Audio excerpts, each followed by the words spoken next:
দর্শক, একজন পেশেন্ট কয়েকদিন আগে আমাকে দেখিয়েছিল, যার প্রবলেম এরকম ছিল, সে স্বাভাবিক রাত্রে খুব ভালো ঘুমিয়েছে, কোনো সমস্যাই ছিল না তার হাঁটুতে। হঠাৎ দেখে ঘুম থেকে ওঠার পর পাটা যখন ফেলবে হঠাৎ পায়ে ব্যথা এবং পায়ের পিছনে একটা অনেক টান খেলো। এরপর থেকে সে দেখছে সিঁড়িতে উঠতে, হাঁটু ভাঁজ করতে, এমনকি কোনো উঁচা জায়গায় নিচা জায়গায় পা দিতে, এমনকি ব্যান্ড করতে পা আর পারছে না এবং প্রচণ্ড ব্যথা হচ্ছে। আমরা অ্যাসেসমেন্ট করলাম। অ্যাসেসমেন্ট করার পর যেটা পেয়েছি, এই যে মাংসপেশি বা রগগুলা যে আছে আমার হাঁটুর চারিদিকে, এই হাঁটুর মাংসপেশি বা রগগুলা টাইট হয়ে গেছে। হয়ে যাওয়ার ফলে এই ব্যান্ড তার বন্ধ হয়ে গেছে, অর্থাৎ ব্যান্ড পুরোপুরি করতে পারছে না।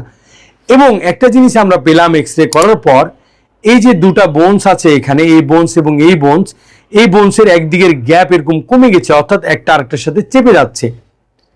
এটা কি মনে হচ্ছে আপনার কাছে এটা একদিনে হয়েছে ওনার?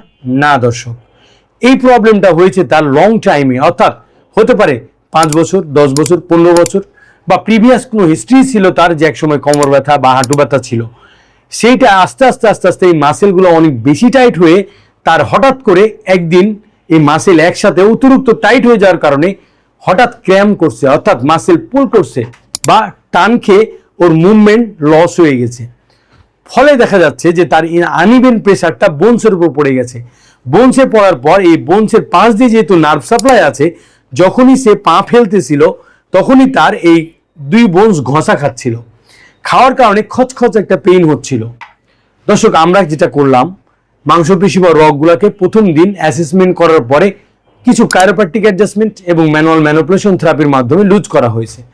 লুজ করার পরে যখন আমরা তাকে চিকিৎসা দিলাম, আস্তে আস্তে দেখা যাচ্ছে মাংসপেশি বা রগগুলো লুজ হওয়ার পরে তার গ্যাপটা একটু বাড়ছে।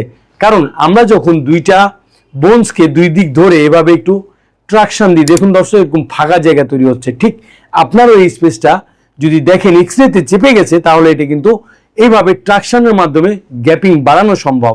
আবার এটা মোটামুটি মাংসপেশিগুলো অথরাইজ করে লুজ করে আবার স্বাভাবিকভাবে নেওয়া সম্ভব।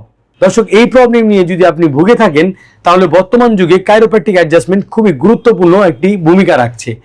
যেটা ইউরোপ, আমেরিকা বা বাইরের দেশে প্র্যাকটিস হতো, আমরা এখন বাংলাদেশে প্র্যাকটিস করছি।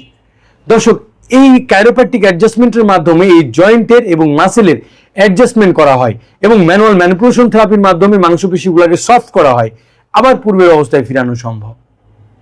দর্শক, ভালো থাকবেন, সুস্থ থাকবেন। স্ক্রিনে দেওয়া নাম্বারে কল করতে পারেন এই বিষয়ে জানার জন্য। আমরা সার্বক্ষণিক এই বিষয়ে ইনফরমেশন প্রোভাইড করবো ইনশাআল্লাহ।